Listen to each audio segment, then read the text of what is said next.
Hello, एका नवीन mini blog मध्ये तुम्हा सर्वांचं स्वागत आहे। मी आणि शुभम आलोय रिचा आणि हार्दिक कडे पुण्याला, कारण की शुभमची आहे एक्झाम। सकाळी सकाळी उठलो आणि स्कूबी माझा पार्टनर, मी फ्रीज मध्ये शोधत होती भाजी, कारण की शुभमला द्यायचा होता डबा, आज त्याचा पहिला पेपर आहे। केला त्याच्यानंतर मी आणि रिचाने मस्तपैकी ब्रेकफास्ट बनवला, शुभमने पण नाश्ता केला आणि लगेच तो निघाला। हार्दिक त्याला खालपर्यंत सोडायला गेलेला। त्यानंतर मस्त मी पण फ्रेश झाली आणि नाश्ता केला। आणि हे साहेब सोबतच असतात, तुम्ही कधी प्लेट घेऊन बसा, ते समोरच बसणार।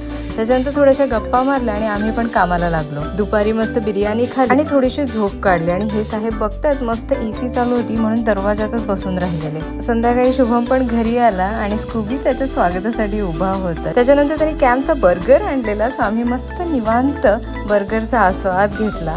गॅलरीतून खूप सुंदर सनसेट दिसतो म्हणून मी आणि स्कूबी मस्त सनसेट एन्जॉय करत होतो। खूप दिवस झाले नेलपेंट नव्हती लावली, सो बराच नेलपेंट होता। विचार केला चला सगळ्याच ट्राय करू। चला आपण भेटूया अशाच एका नवीन मिनी ब्लॉग मध्ये। तिथपर्यंत बाय बाय।